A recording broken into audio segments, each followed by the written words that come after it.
आज हम लोग पढ़ेंगे क्लास 9th का चैप्टर नंबर 4 जिसका नाम है इन द किंगडम ऑफ फूल्स। अगर बात करें इसके हिंदी की तो हिंदी कुछ ये हमारा होगा मूर्खों की राजधानी में। कहा यह गया है कि देखते हैं, इस चैप्टर का नाम ही है, टाइटल ही है मूर्खों की राजधानी में, तो हो सकता हो कुछ मूर्खों के बारे में कहा गया हो। आगे देखेंगे कि क्या चीज़ें होती हैं क्या नहीं। देखा जाए तो इसके राइटर हैं, इसके लेखक हैं ए.के. रामानुजन जी। इनका जो जन्म हुआ था वह 16 मार्च 1929 में हुआ था मैसूर नामक जगह पर।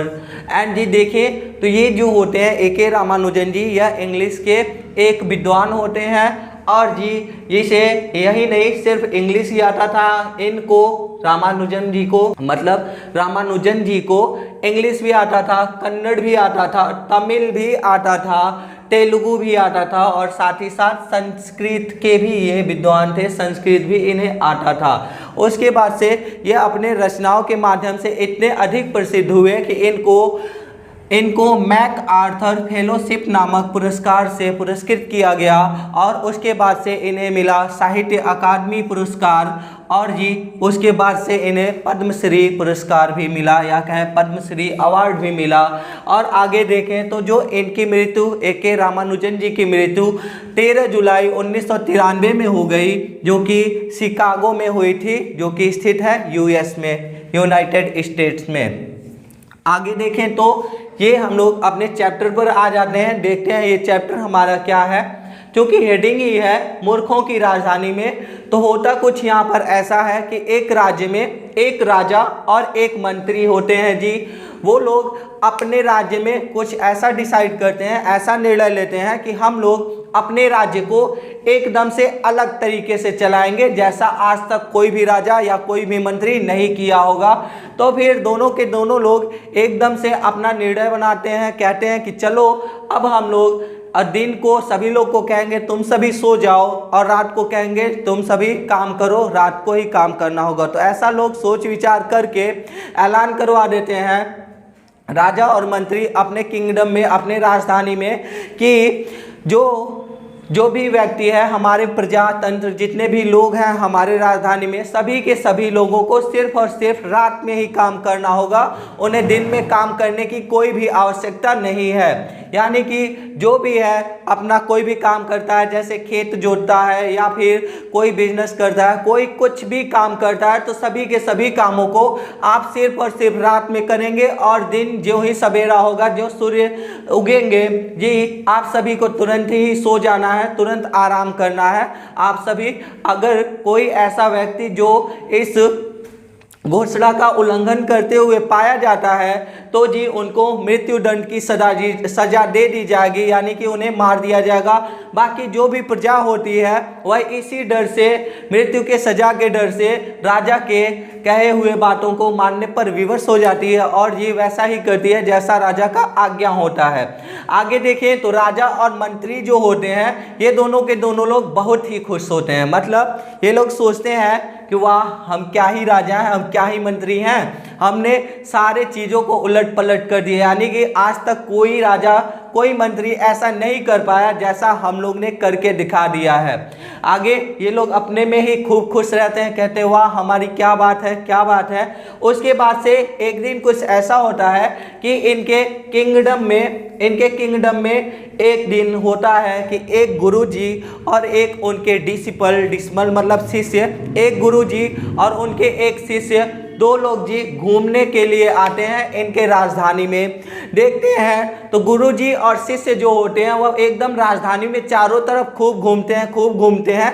क्योंकि रहता है दिन का समय तो सभी लोग खूब घूमते हैं, लेकिन वहाँ पर एक भी चूहिया तक नजर नहीं आती है, मतलब एक भी व्यक्ति नहीं दिखाई देते हैं दिन के समय में। यहाँ तक कि उस राज्य में जो मवेशी रहते हैं या यूँ कहें जो गाय भैंस भेड़ बकरियाँ आदि ये सब रहते हैं, उन्हें भी दिन में सोना सिखा दिया गया रहता है। ऐसा लगता है कि वो सब भी दिन में सो रहे हैं, वो सब भी दिखाई नहीं देते हैं। आगे को कुछ होता है ऐसा ज्यों ही शाम होती है तो गुरुजी और शिष्य दोनों लोग को एकदम भूख लग रही होती है। शाम ज्यों ही होता है सभी लोग तुरंत ही जग जग के अपने कोई काम पर जाता है, कोई कुछ काम करता है, कोई कुछ काम करता है, सभी लोग अपने अपने कामों पर चले जाते हैं। उसके बाद से होता कुछ ये है कि वहाँ की जो दुकानें होती हैं वो सब भी खुल जाती हैं। तो गुरुजी और शिष्य को लग रहा होता है भूख, तो ये लोग निर्णय लेते हैं, डिसाइड करते हैं कि चलो अब हम लोग कुछ चलते हैं, खरीद कर खाते हैं। तो गुरु और शिष्य दोनों के दोनों लोग जाते हैं एक दुकान पर जहाँ पर कुछ राशन के सामान मिल रहे होते हैं। तो जी ये लोग जाते हैं वहाँ पर, देखते हैं, सभी चीज़ों के भाव पूछते हैं, कुछ खरीदते भी हैं। तो फिर इन्हें पता चलता है कि यहाँ पर तो कुछ भी सामान खरीदो, चाहे तुम गेहूँ खरीदो, चावल खरीदो, चीनी खरीदो या फिर कुछ भी खरीदो, घी खरीदो, कोई भी चीज़ तुम खरीद लो, सबका ही दाम सिर्फ और सिर्फ एक ही डोडू है और कुछ भी नहीं है। यानी कि सिर्फ एक डोडू है। डोडू मतलब कि कुछ हम लोग ऐसा समझ सकते हैं कि एक डोडू मतलब कि एक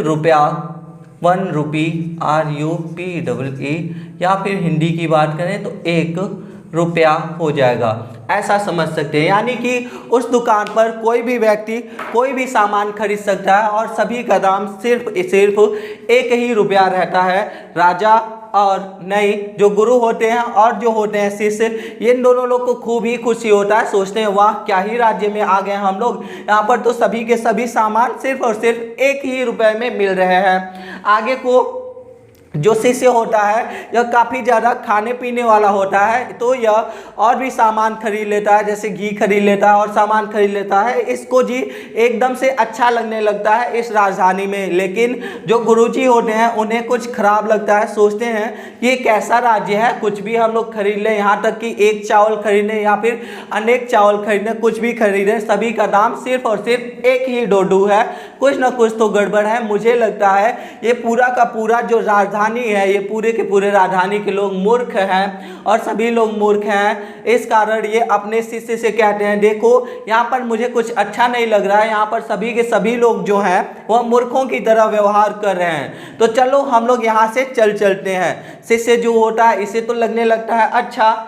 ये कह रहा है नहीं गुरुजी मैं यहाँ से नहीं जाने वाला, मैं नहीं जाऊँगा, यहाँ पर तो मुझे बहुत मज़ा आ रहा है, खूब ज़्यादा घी खा रहा हूँ, जो मर्जी वो खा रहा हूँ और यहाँ पर तो सिर्फ 1 ही डोडू देना है, चाहे जितना भी खा डालूँ। तो फिर गुरुजी कहते हैं देखो अगर तुम ऐसा नहीं किए तो हो सकता है तुम्हें आगे बहुत ज़्यादा भुगतना पड़े और ये लोग मूर्ख लोग हैं तो पता नहीं तुम्हारे साथ क्या चीज़ कर सकते हैं। ये कहता है मुझे फ़र्क नहीं पड़ता गुरुजी, मैं तो यहाँ अच्छा लग रहा है, मैं यहीं रुकूंगा, आपको जाना है तो आप जाइए, मैं आपके साथ नहीं जाने वाला। गुरुजी कहते हैं ठीक है जब तुम्हारी यही मर्जी है तो रहो यहीं, मुझे क्या करना है, मैं चलता हूँ। गुरुजी वहाँ से निकल जाते हैं और शिष्य यहाँ पर खूब खाना वाना खरीद कर खूब खा रहा होता है, खा पी कर खूब जी मोटा हो रहा होता है। आगे को देखें तो एक होता है धनी व्यापारी। एक दिन ऐसा होता है कि एक धनी व्यापारी के घर में एक चोर घुस जाता है, यानी कि एक चोर घुस जाता है और वह धनी व्यापारी के घर को काट कर जी इसके अंदर किसी तरीके से घुस जाता है और घुसने के बाद वहाँ के सभी सामानों को, सभी रुपये पैसों को जी चुरा लेता है। चुराने के बाद जो ही वह बाहर को निकल रहा होता है तो कुछ होता ऐसा है कि दीवार उसके ऊपर ही गिर जाती है। जो चोर रहता है उस चोर के ऊपर ही दीवार गिर जाता है। दीवार गिर जाने के कारण ऑन द स्पॉट तुरंत ही इस चोर का मृत्यु हो जाता है, यानी कि ये जो चोर होता है तुरंत ही मर जाता है। आगे को जब होता है उसके भाई को पता चलता है कि मेरा भाई तो मर गया, तो उसका भाई जी तुरंत ही भागा जाता है किंगडम में, राजधानी में राजा जी के पास।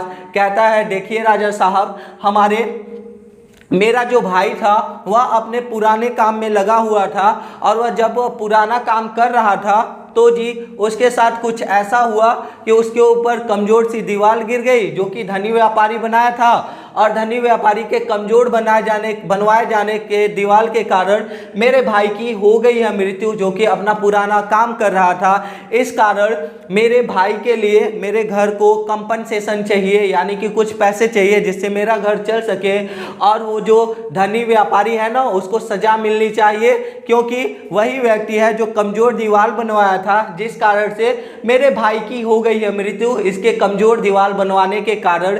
तो जी राजा कहता अच्छा ये मैटर है, तुम्हारा जो बात है एकदम से ध्यानपूर्वक सुना जाएगा और जी तुम्हारा निर्णय किया जाएगा, न्याय किया जाएगा, चलो सुनाओ क्या हुआ। तो फिर ये सभी बातों को बता ही दे रहा है। तो राजा कहते हैं अच्छा तो बुलाओ उस धनी व्यापारी को, बुलाओ, भेजते हैं राजा।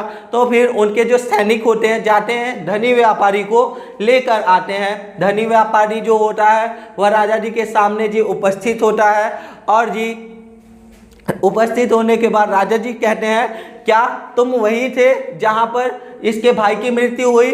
तो फिर ये व्यापारी कहता है हाँ साहब, हाँ राजा साहब, मैं वहीं पर था जब इसके भाई की मृत्यु हुई।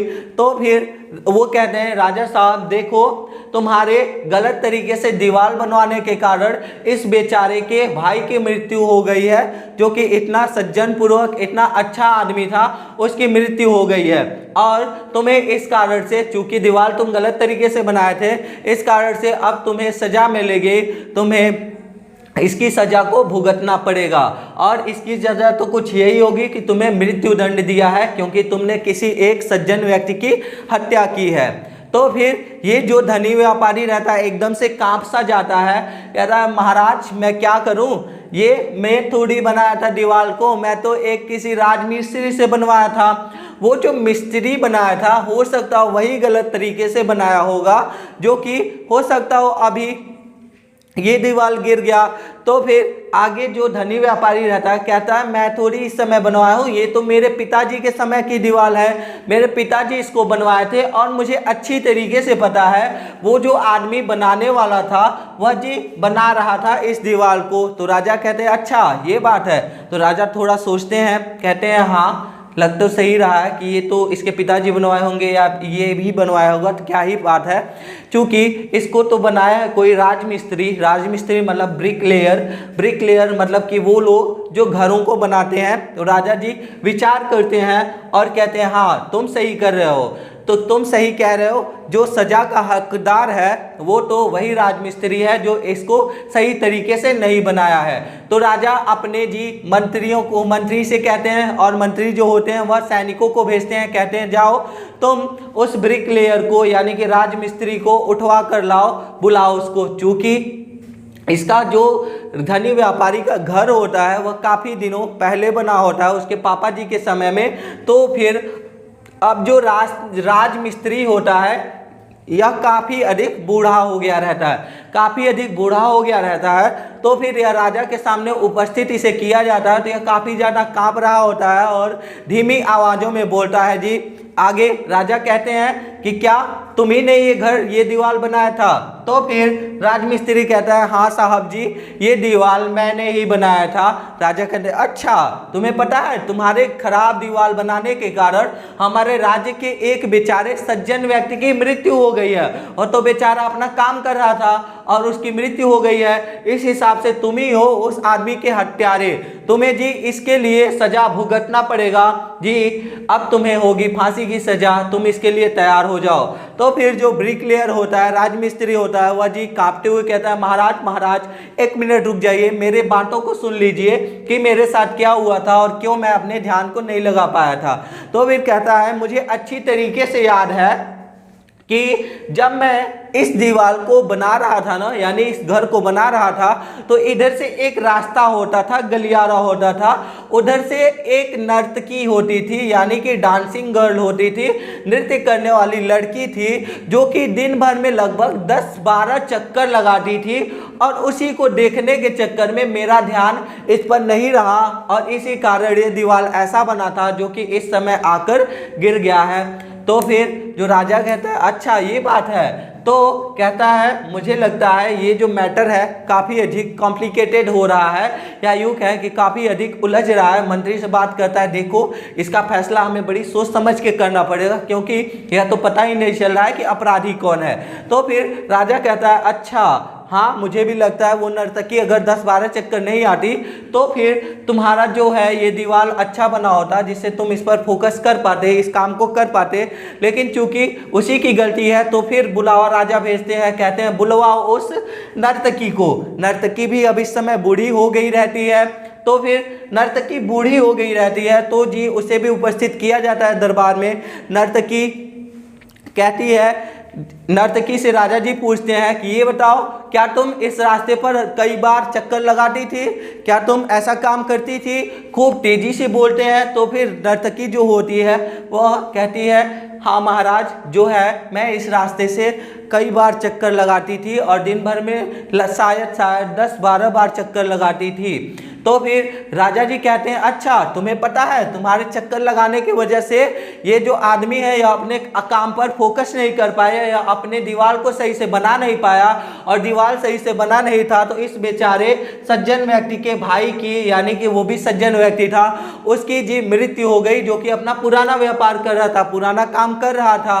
तो फिर वो जो नर्तकी होती है जी एकदम से डर जाती है, कहती है हाँ महाराज आगे।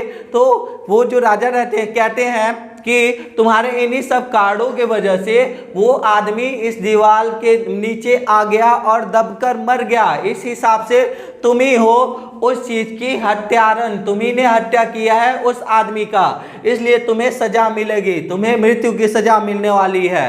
तो फिर नर्तकी जो होती है वह कहती है महाराज महाराज रुक जाएं 1 मिनट, सजा देने से पहले रुकें। तो जी नर्तकी रोकती है और उसके बाद से कहती है कि महाराज मुझे अच्छी तरीके से याद है कि उस समय मेरे साथ क्या हुआ था और मैं उधर 10-12 बार क्यों जाती थी। तो महाराज पूछते हैं अच्छा याद आ गया तो बताओ क्यों जाती थी।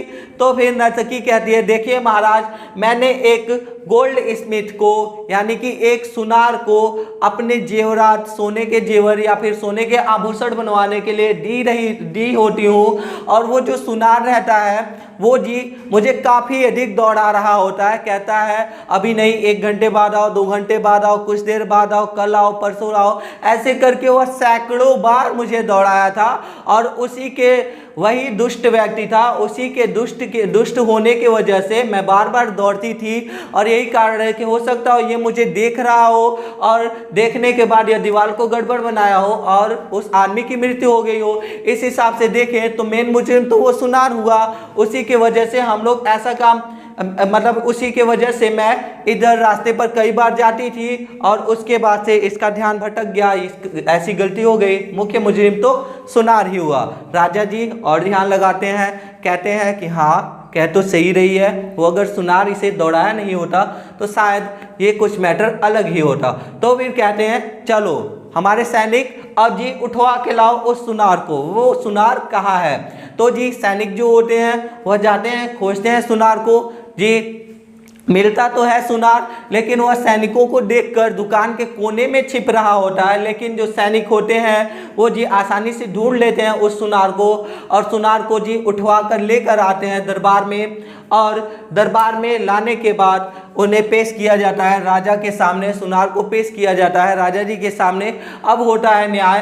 तो फिर जो सुनार होता है वह जी राजा के द्वारा सुनार से सवाल पूछा जाता है कि क्या तुम इस नर्तकी को बार बार दौड़ा रहे थे, बार बार चक्कर पे चक्कर लगवा रहे थे इस नर्तकी को। तो जी सुनार कहता है हाँ राजा साहब, मैं इससे चक्कर तो लगवा रहा था, लेकिन कुछ मैटर और था, उसको भी ध्यान से सुने। तो फिर राजा कहते हैं नहीं, तुमने इसको चक्कर लगवाए, इस हिसाब से मुजरिम तुम ही हो, तुम्हें सजा मिलनी चाहिए। तो सुनार कहता है नहीं महाराज, आगे भी तो सुन लीजिए क्या होता है। तो फिर राजा जी कहते हैं ठीक है सुनाओ, तुम्हारा क्या बात है। तो जो सुनार होता है वो कहता है देखिए महाराज, मैं जो है इसका आभूषण तो समय पे बना देता, जो नर्तकी है इसका आभूषण तो समय पर बना देता, लेकिन मेरे साथ कुछ ऐसा हुआ था, एक धनी व्यापारी के घर पर शादी थी और जी वह मुझे सोने के आभूषण बनाने का ऑर्डर दिए थे, आज्ञा दिए थे, और मुझे उनका काम समय पर करना होता है। इसी कारण से जो ये नर्तकी है, इसको मैं कई बार दौड़ा रहा था ताकि ये थोड़ा सा अपने काम को धीरे करें, मैं उनके कामों को करके जल्दी से दे दूं। और आप तो जानते ही हैं कि जो धनी लोग होते हैं वो लोग कितना बेसब्र होते हैं, वो लोग चाहते हैं कि हर चीज़ को तुरंत ही हो जाए, इसी कारण से मैं इस नर्तकी को दौड़ा रहा होता हूँ। तो फिर देखें तो मुख्य मुजरिम तो वही हुआ, वो अगर मुझसे जबरदस्ती नहीं कहवाता, ये सब काम नहीं करवाता और प्रेशर नहीं डालता, दबाव नहीं डालता, तो मैं शायद ऐसा करता नहीं और ये नर्तकी आती जाती नहीं, जिससे उस आदमी का मृत्यु नहीं होता। तो फिर ये जो राजा होते हैं कहते हैं हाँ मुझे लगता है कि तुम भी इसमें दोषी नहीं हो, क्योंकि वो आदमी जो है वही तुम पर दबाव डाल रहा था, इसलिए तुम ऐसा कर सकते हो। तो फिर ऐसा होता है, बुलवाया जाता है, जो राजा होते हैं पूछते हैं क्या तुम्हें वो आदमी याद है कि कौन है? तो फिर जो सुनार होता है कहता है हाँ हाँ राजा साहब वो तो मुझे अच्छी तरीके से याद है, वह जो है वह है धनी व्यापारी, जो हमारे क्षेत्र में सबसे धनी व्यापारी है ना वही है जी। तो फिर राजा जो होते हैं कहते हैं अच्छा वो है। तो फिर मंत्री से कहते हैं मंत्री बुलवाओ तो उसे, तुरंत बुलवाओ। तो फिर उसको बुलवाया जाता है, यानी कि धनी व्यापारी को बुलाया जाता है। धनी व्यापारी जब सामने आता है तो राजा जी देखते हैं उसको और कहते हैं अच्छा तुम ही हो मेन मुजरिम? हाँ जी, तो ये मैटर है, मैं तो तुम्हें पहले से ही देखकर जान गया था कि तुम कुछ खतरनाक से हो और अभी पता भी चल गया कि तुम ही मेन मुजरिम हो। तो फिर ये धनी व्यक्ति जो होता है कहता है नहीं नहीं महाराज जी, मैं मेन मुजरिम कैसे हुआ? वो तो मेरे पिताजी ने आज्ञा दिया था, पिताजी ने इसको कहा था कि तुम सोने के आभूषण को बनवाओ, लेकिन अभी तो वो मर गए हैं, इस हिसाब से मैं तो इनोसेंट हूँ, मेरा कोई दोष है ही नहीं, मैं तो निर्दोष हूँ। तो फिर राजा कहते हैं अच्छा ये बात है। तो फिर कहते हैं ये बताओ तुम्हारे पिताजी ने जब मर गया था तो क्या तुम सारी संपत्ति उनकी ले लिए थे? तो फिर धनी व्यापारी कहता है हाँ हाँ राजा साहब, मैंने उनका सारा का सारा संपत्ति ले लिया था और मैं ही बन गया था मालिक इस घर का। तो कहते हैं हाँ, तो फिर जब तुम सारे उनके संपत्ति को ले लिए तो फिर उनके द्वारा किया हुआ पाप भी तुम्हारे ही सर पर आ चढ़ा, यानी कि तुम पापी के भी हकदार हो, यानी कि वो जो पाप करके गए हैं उसका सजा तुम्हें भुगतना पड़ेगा और इस पे कोई भी सुनवाई नहीं होगी, तुम ही हो मुख्य मुजरिम। अब मुजरिम का पता चला, वो कहते हैं चलो अब इसको फांसी दिलवा दिया जाए, यही है मेन मुजरिम, इसको फांसी दे देते हैं। जो बेचारा धनी व्यापारी होता है यह काफ़ी अधिक रोता है, बिलबिलाता है, लेकिन जो कुछ नहीं होता है। राजा कहते हैं यही है हमारा जो मुख्य अपराधी है, इसी को सजा मिलना चाहिए। तो फिर ऐसा होता है कि उसके लिए फांसी का फंदा जी तैयार करवाया जाता है अन्य लोगों के द्वारा। यह यूँ कहें जो फांसी के फंदा देने वाले लोग होते हैं वह जी मोटे रस्से से फांसी का फंदा बनाते हैं और जी उस धनी व्यापारी को पहनाने के लिए तैयार कर रहे होते हैं फंदे को। तो जो मंत्री होता है उसका ध्यान उस फंदे पर पड़ता है, तो वह देखता है मंत्री कि ये जो फंदा है यह काफ़ी बड़ा है, काफ़ी मोटा है फंदा, और यह उस पतले से दुबले से धनी व्यापारी के शरीर में परफेक्ट फिट नहीं होगा, जिससे उसको सही से फांसी की सज़ा नहीं दी जा पाएगी। तो फिर जो मंत्री होता है वह राजा को ये सारी बात आके बताता है। तो फिर राजा भी कहते हैं हाँ यार ये तो है बहुत पतला सा व्यक्ति, इसको कैसे ही फांसी की सजा दी जा पाएगी। आगे को हम लोग एक काम करो, आखिर अपराध तो हुआ है, कोई ना कोई व्यक्ति तो मरा ही है, तो फिर एक काम करो हमारे राज्य में एक किसी ऐसे व्यक्ति को ढूंढो जो कि काफ़ी अधिक मोटा तगड़ा हो और जिसके शरीर में, जिसके गले में जी फांसी का फंदा एकदम आसानी से आ जाए। तो फिर आप बाद में जो उसके राजा के सिपाही होते हैं सभी के सभी लोग खोज में लग जाते हैं कि हमारे राज्य में कौन सा ऐसा व्यक्ति है जिसके गले में इतना मोटा इतना चौड़ा फंदा पड़ सके। तो फिर बाद में जब वो लोग घूम रहे होते हैं अपने राज्य में, तो जी उनकी नज़र एक अजनबी पर पड़ती है जो कि होता है वही शिष्य जो गुरु जी का शिष्य होता है, जो कि उस राजधानी में रुक गया रहता है। वह काफ़ी दिनों से खा कर पी कर वहाँ पर एकदम मोटा तगड़ा हो गया रहता है, यानी कि अब ये काफ़ी ज़्यादा मोटा तगड़ा हो गया रहता है और उस राजा के सैनिकों की नज़र इसी शिष्य पर पड़ती है जी। वो सैनिक तुरंत ही इसको पकड़ लेते हैं, पकड़ने के बाद उठा कर ले जा रहे होते हैं। तो जो शिष्य होता है कहता है देखिए सर, देखिए महाराज जी, या फिर सैनिक लोग से कहता है देखिए आप लोग मुझे गलत समझ रहे हैं, मैं तो निर्दोष हूँ, मेरा तो इसमें कोई दोष नहीं है, मैं क्या ही किया हूँ, मुझे क्यों उठा कर ले जा रहे हैं, मैं कोई भी गलत काम नहीं किया हूँ। तो फिर जो वहाँ के सैनिक होते हैं, राजा के सैनिक होते हैं, वो कहते हैं हाँ माना तुम कोई भी गलत काम नहीं किए हो, लेकिन हमारे राजा साहब का आदेश है कि हमारे राज्य में कोई भी ऐसा व्यक्ति जो कि काफ़ी मोटा तगड़ा हो, जिसके गले में फंदा अच्छे से आ जाए, फांसी का फंदा अच्छे से आ जाए, उसको जी उठा कर लाया जाए, उसी को सजा होगी, उसी को फांसी दिया जाएगा। तो फिर तुम ही हमारे लिए परफेक्ट हो, तुम्ही को हम लोग ले जा रहे हैं और तुम्हारी ही सजा होगी। तो फिर इसको उठा कर ले जाया जाता है और जी फांसी के फंदे को तैयार कर दिया जाता है। उसके बाद से इसको जब फांसी दिलाने वाला होता है या कहें फांसी लोग देने वाले होते हैं, राजा भी वहाँ रहते हैं, तो फिर यह अपने गुरुजी के, बुद्धिमान गुरुजी के बातों को याद करता है। गुरुजी कह कर गए होते हैं कि देखो यह जो शहर है काफ़ी ज़्यादा खराब है, या यूं कहें कि यह मूर्खों का शहर है और ये लोग पता नहीं तुम्हारे साथ कब क्या कर दें, अभी मैं फंस गया हूं। तो वह अपने अंतर मन से गुरुजी को याद करता है। गुरुजी को याद करता है तो गुरुजी जो होते हैं वो दूरदर्शी होते हैं, क्योंकि तपस्वी होते हैं, घूमते रहते हैं, वो दूरदर्शी होते हैं, वह सभी चीज़ों को जान पाते हैं। तो इनका शिष्य इनको याद करता है तो वह जान जाते हैं जी, जान जाते हैं। तो फिर लगता है कि मेरा शिष्य जो है वह एकदम खतरे में पड़ा हुआ है, तो वहाँ से तुरंत भागे भागे से आते हैं और अपने शिष्य को बचाने के लिए जी उस राजधानी में आ जाते हैं। उसके बाद से आते ही सबसे पहले देखते हैं कि इनके शिष्य को फांसी दिया जाने वाला होता है, तो सारे मैटर को समझ जाते हैं और उसके बाद से वो कहते हैं राजा जी से, हे महान राजाओं के राजा, बुद्धिमान राजाओं के राजा, आप ये बताइए कि गुरु बड़े होते हैं या फिर शिष्य बड़े होते हैं। तो फिर राजा आसानी से कहते हैं इसमें क्या सोचने वाली बात है, अफसोस मतलब ऑफकोर्स, यानी कि जरूर ही जो हमारे गुरु होते हैं वो अधिक बड़े होते हैं। तो फिर गुरुजी कहते हैं अच्छा ये बात है, तो एक काम कीजिए, मैं बड़ा हूं ना, तो पहले आप मुझे सजा दीजिए, मुझे फांसी पर चढ़ाइए, उसके बाद से मेरे शिष्य को चढ़ाइएगा। शिष्य जो होता है वह गुरुजी के कुछ कुछ बातों को समझ जाता है। वो कहता है नहीं नहीं महाराज, पहले आप मुझे पकड़ कर लाए थे, कृपा करके आप मुझे पहले फांसी पर चढ़ाए, मेरे गुरुजी को मत चढ़ाइएगा। गुरुजी कहते हैं नहीं नहीं, आप मुझे पहले चढ़ाएं, मैं पहले चढ़ना चाहता हूँ। तो फिर ऐसे ही करते करते दोनों लोग में जी काफ़ी ज़्यादा बहस होता है। जो राजा होते हैं वो काफ़ी ज़्यादा पजल्ड हो जाते हैं, यानी कि काफ़ी ज़्यादा वो हिचकिचा जाते हैं, या यूँ कहें कि वो उन्हें समझ में ही नहीं आता कि किसको पहले फांसी दिया जाए और किसे नहीं दिया जाए। तो फिर वो जो राजा होते हैं वो कहते हैं गुरुजी से, आप ये बताइए कि आप क्यों पहले फांसी पर चढ़ना चाहते हैं। हम लोग ने इसको इसलिए पकड़ा है कि यही हमारे फांसी के लिए अच्छा व्यक्ति था, इसी के गले में अच्छे से फिक्स हो पाती हमारी जो फंदा थी, इसी कारण हम लोग इसे पकड़े हुए हैं, आप क्यों चढ़ना चाहते हैं फांसी पर। तो फिर गुरुजी कहते हैं कि नहीं, मैं ये सब कुछ भी नहीं बताना चाहता, आप मुझे एक काम कीजिए, जल्दी से फांसी पर चढ़ा दीजिए।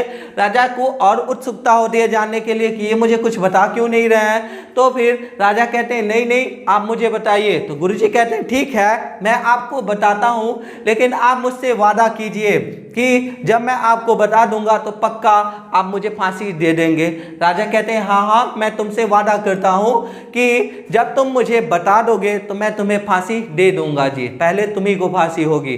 तो फिर जो गुरुजी होते हैं वह जी उस राजा को थोड़ा सा किनारे करके ले जाते हैं, किनारे करके ले जाते हैं और कानों में कुछ बताते हैं। कानों में कुछ ये बताते हैं, कहते हैं देखिए राजा साहब, ये जो फांसी का फंदा है काफ़ी नया नया है और यहाँ पर पहली बार किसी को फांसी दिया जा रहा है इस नए फंदे से।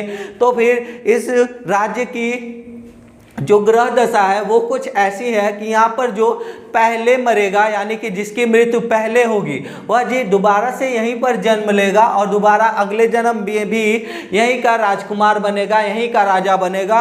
और जी जो दूसरे नंबर पर फांसी के फंदे पर चढ़ेगा वो जी यहाँ का फिर से इसी राज्य का मंत्री बनेगा। तो फिर राजा जो होते हैं वो काफ़ी ज़्यादा मतलब एकदम चौंक से जाते हैं, यूँ कहें कि उन्हें कुछ समझ में ही नहीं आता ये सब क्या बातें हो रही हैं। आगे को कुछ ऐसा होता है, गुरुजी कहते हैं अब आप समझ गए ना, तो फिर याद रहे पहले आपको फांसी मुझे ही देना है। तो फिर राजा जाते हैं अपने गद्दी पर बैठते हैं, तो वह मंत्री से कुछ विचार विमर्श करते हैं। उसके बाद से ऐसा होता है कि राजा कहते हैं देखो आज मैं यहाँ का न्याय नहीं करने वाला, अब न्याय की बातें कल होगी फांसी, कल देखा जाएगा किसको देना है फांसी। या यूँ कहते हैं कि अब फांसी को आज के लिए टाल दिया जा रहा है, फांसी आपकी कल होगी, कल फांसी दे दिया जाएगा। तो फिर जो गुरुजी होते हैं और जी जो शिष्य होता है उन दोनों लोग को जी बंद कर दिया जाता है कारागार में, यानी कि जेल में बंद कर दिया जाता है। उसके पास से जो राजा होता है और जो मंत्री होता है दोनों के दोनों लोग विचार विमर्श करते हैं। राजा कहते हैं देखो यार मैं अपने राज्य को किसी के सामने खोना नहीं चाहता, मैं नहीं चाहता ये अगले जन्म में मेरे राज्य का राजा बने, इसीलिए मैं चाहता हूँ कि अगले जन्म में भी मैं इसी राज्य का राजा बनूँ और तुमसे भी कहता हूँ तुम भी इसी राज्य के मंत्री बनो। चलो एक काम करते हैं, हम ही लोग जो है फांसी के फंदे पर बारी बारी झूल जाते हैं, सबसे पहले मैं झूलूंगा उसके बाद तुम, ताकि अगले जन्म में भी हमारा राज्य अन्य कोई न ले पाए, हम ही लोग अपने राज्य को चलाएं। मंत्री जो रहता है कहता है हाँ राजा साहब आप तो सही कह रहे हैं। तो फिर दोनों के दोनों लोग निर्णय लेते हैं जी आज रात को। तो फिर ये जो राजा और मंत्री जो होते हैं दोनों लोग निर्णय लेते हैं कि चलो हम ही लोग उन दोनों लोग के जगह पर फांसी पर लटक जाया जाए, क्योंकि मैं एकदम नहीं चाहता कि अगले जन्म में मेरे राज्य का कोई राजा एक साधु हो या फिर कोई अन्य आदमी हो। तो फिर ये कहते हैं, मंत्री भी कहता है हाँ हाँ एकदम सही बात कह रहे हैं राजा साहब आप, ऐसा ही किया जाएगा। तो फिर रात को दोनों के दोनों लोग यानी कि राजा और मंत्री अपने भेष में यूँ कहें कि सबसे पहले रात को अपने अपने नौकरों से या अपने सिपाहियों से कह देते हैं कि देखो सुबह को सबसे पहले जो आएगा उसको तुरंत ही उठाकर फांसी पर लटका देना और दूसरे नंबर पर जो आएगा उसे भी फांसी पर लटका देना, बिना किसी को देखे हुए, यानी कि बिना किसी को सोच विचार किए हुए या बिना कोई जांच पड़ताल किए हुए। जैसे ही तुम्हें लोग नजर आएंगे तुम उन्हें उठाना और तुरंत ही वहां पर फांसी पर चढ़ा देना। तो फिर उनके जो यूँ कहें उनके जो सिपाही होते हैं वो सेम टू सेम ऐसा ही काम किए रहते हैं, यानी कि राजा के द्वारा कही गई बातों का पालन करते हैं और ऐसा ही करते हैं। जो ही ये ऐसा होता है कि जो राजा और मंत्री होते हैं सिपाहियों को कहने के बाद ये लोग अपने भेष को बदलकर उस साधु जैसे भेष बना लेते हैं और उस शिष्य जैसे भेष बना लेते हैं और उसके बाद से साधु और शिष्य को जी खत्म कर देते हैं। यूँ कहें खत्म नहीं करते हैं, भगा देते हैं उस जेल से, और उसके बाद से जेल से भगाने के बाद ये लोग उनके जगह पर जी आ जाते हैं। ये लोग उनके जगह पर आ जाने के बाद कुछ ऐसा होता है कि दोनों लोग उनके जगह पर ये कहें कि गुरुजी के जगह पर और शिष्य जी के जगह पर, शिष्य के जगह पर आ जाते हैं राजा और मंत्री। और सुबह जैसे ही होता है तो जैसा कि राजा के द्वारा आज्ञा दिया गया रहता है सैनिक भी सेम टू सेम वही काम करते हैं, दोनों लोग को बारी बारी से चढ़ा देते हैं फांसी पर। सबसे पहले जी राजा को फांसी पर चढ़ाते हैं और जी उसके बाद से मंत्री को फांसी पर चढ़ा देते हैं। देखिए तो आगे को कुछ ऐसा होता है जब दोनों के दोनों लोग के शरीर को, बॉडी को नीचे उतारा जाता है चील कौओं को देने के लिए, तो कुछ ऐसा होता है कि सभी लोग देखकर काफ़ी ज़्यादा चौंक जाते हैं, हैरान हो जाते हैं, सोचते हैं कि ये हमसे कौन सी गलती हो गई, हमने अपने राजा को ही मार दिया, अपने मंत्री को ही मार दिया। सभी लोग एकदम चौंक जाते हैं। लेकिन उसके बाद से उसमें कई लोग रहते हैं जो सोचते हैं कि अब हमारे राज्य को कौन चलाएगा, अब हमारे राज्य का क्या होगा क्या नहीं।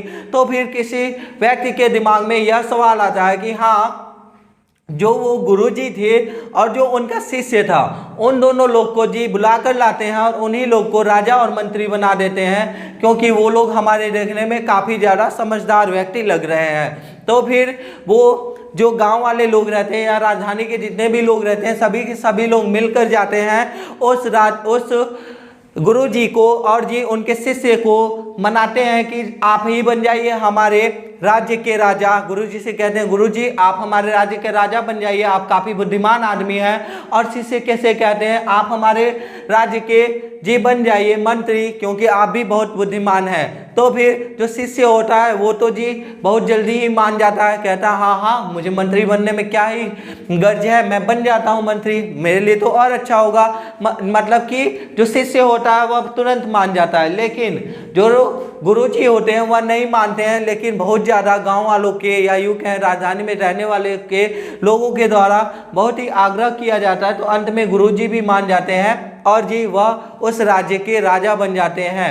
और उस राज्य के राजा बनने के बाद गुरुजी सबसे पहले उन पुराने नियमों को ख़त्म करते हैं जो कि राजा के द्वारा कहा गया रहता है कि सभी लोग रात में काम करेंगे। ये सभी नियमों को ख़त्म करते हैं और सभी काम अपने सही तरीके से करवाते हैं, और बाकी अन्य राज्यों की तरह भी ये राज्य हो जाता है काफ़ी अच्छा और बुद्धिमान।